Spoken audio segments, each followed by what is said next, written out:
हरियाणा में तीसरी बार कमल खिला है। बीजेपी की सरकार बनी है और बीजेपी की सरकार बनने के बाद जो हलचल है, सियासी हलचल, वो काफी तेज हो गई है। अब नायब सैनी जो हैं दिल्ली पहुंचे हैं, प्रधानमंत्री नरेंद्र मोदी से मुलाकात की है। नरेंद्र मोदी ने जो है उनको जीत की बधाई दी है। साथ ही अब जो है पार्टी की ओर से जो है लगातार जो चर्चाएं हैं वो तेज कर दी गई हैं कि आखिर मंत्रिमंडल का जो विस्तार होना है उसमें कौन कौन से चेहरे शामिल होंगे। सो शपथ ग्रहण समारोह जो है वो 12 तारीख को हो सकता है। हालांकि अभी जो है ये स्थिति साफ नहीं है कि जो शपथ ग्रहण समारोह है क्या वो 12 को होगा या उसके बाद, क्योंकि प्रदेश अध्यक्ष मोहनलाल बड़ौली की ओर से कहा गया है कि ये फेस्टिवल सीजन है और दशहरे के बाद ही जो है शपथ ग्रहण समारोह होगा।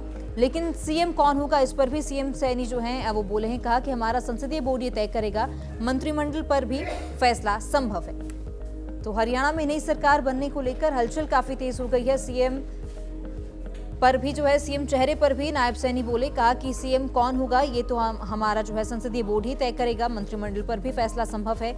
सीएम सैनी ने जो है प्रधानमंत्री नरेंद्र मोदी से भी मुलाकात की है। नई सरकार के गठन पर चर्चा की गई है और केंद्रीय गृह मंत्री अमित शाह से भी और जेपी नड्डा से भी नायब सैनी ने मुलाकात की। तो सरकार बनने की तैयारियों में जो है बीजेपी अब जोरों शोरों से जुट गई है। 57 सालों का बीजेपी ने रिकॉर्ड तोड़ा है और अब मंत्रिमंडल का विस्तार होना है और सीएम कौन होगा, सीएम की कैबिनेट में कौन कौन होगा, कौन कौन से चेहरों को जगह दी जाएगी, ये देखना है। और इसी को लेकर जो है बीजेपी लगातार तैयारियों में जुटी हुई है। एक के बाद एक जो बैठकें हैं वो भी नायब सैनी की ओर से की जा रही हैं। नायब सिंह सैनी तो क्या आगे भी वो जो है मुख्यमंत्री के पद पर ही बने रहेंगे या उन्हें कोई और बड़ी जिम्मेदारी पार्टी देती है, ये देखना होगा। नायब सैनी ने कहा है कि हमारा संसदीय बोर्ड ये तय करेगा कि सीएम कौन होगा। हालांकि सीएम की कुर्सी एक है लेकिन उसके दावेदार कई हैं। अब किसे जो है पार्टी मौका देती है, हाईकमान किसे सीएम बनने का मौका देता है, ये देखना होगा। ये 5 तस्वीरें आप देख रहे हैं। पीएम मोदी से जो है नायब सैनी की मुलाकात हुई है, जेपी नड्डा से मुलाकात हुई है, द्रौपदी मुर्मू जो कि देश की राष्ट्रपति हैं उनसे भी नायब सैनी ने मुलाकात की, राजनाथ सिंह जो कि रक्षा मंत्री हैं, रक्षा मंत्री से नायब सैनी ने मुलाकात की, अमित शाह से भी मुलाकात की और सभी ने हरियाणा में जो है इस ऐतिहासिक जीत की, बीजेपी की जो हरियाणा में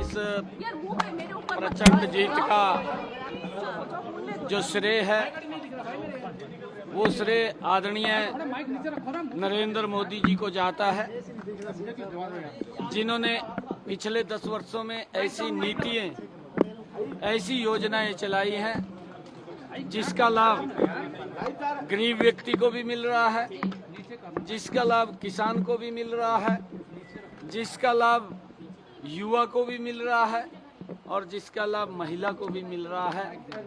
इस प्रकार की योजनाएं आदरणीय मोदी जी ने वो हर वर्ग के लिए चलाई हैं। उसका परिणाम है, उन नीतियों का परिणाम है, मोदी जी की ये लोकप्रियता का परिणाम है। मोदी जी को देश के लोग प्यार करते हैं, मोदी जी को देश के लोग स्नेह करते हैं और उसका परिणाम है भारतीय जनता पार्टी हरियाणा के अंदर तीसरी बार प्रचंड बहुमत से वो आई है। और हरियाणा के लोगों का मैं दिल से धन्यवाद करता हूं कि जिन्होंने मोदी जी की नीतियों के ऊपर मोहर लगाई है। मैं सभी का आभार व्यक्त करता हूं। कांग्रेस के डीएनए के अंदर है ये, इन्होंने कभी भी दलितों का सम्मान नहीं किया।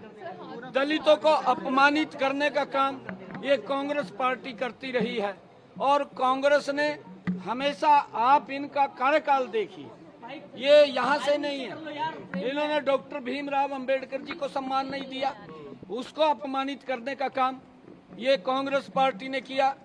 जिस पवित्र संविधान की रचना डॉक्टर भीमराव अंबेडकर जी जो उसके मुखिया थे उन्होंने उसका निर्माण किया, उस पवित्र संविधान को भी अपमानित करने का काम ये कांग्रेस पार्टी कर रही है। इन्होंने पिछले इलेक्शन के अंदर उस पवित्र संविधान की बुक उठा करके किस प्रकार का झूठ वो देश के अंदर बोलने का काम किया। मैं बार बार ये बात कह रहा था, इनका झूठ 3 जगह चला है। एक हिमाचल में चला है, एक कर्नाटक में चला है, एक तेलंगाना में चला है, और अब इनका झूठ बिकने वाला नहीं है। पार्लियामेंट्री बोर्ड तय करेगा, विधायक दल अपना नेता चुनेगा, किसको चुनेगा किसको नहीं चुनेगा। जिसको भी चुनेगा, हमारी पूरा का पूरा विधायक दल, हमारे यहाँ कोई किंतु परंतु तो है नहीं। हमारे यहाँ कोई ये भी नहीं कहता कि ये जो पार्लियामेंट्री बोर्ड का आदेश होगा वो सिर माथे के ऊपर होता है। और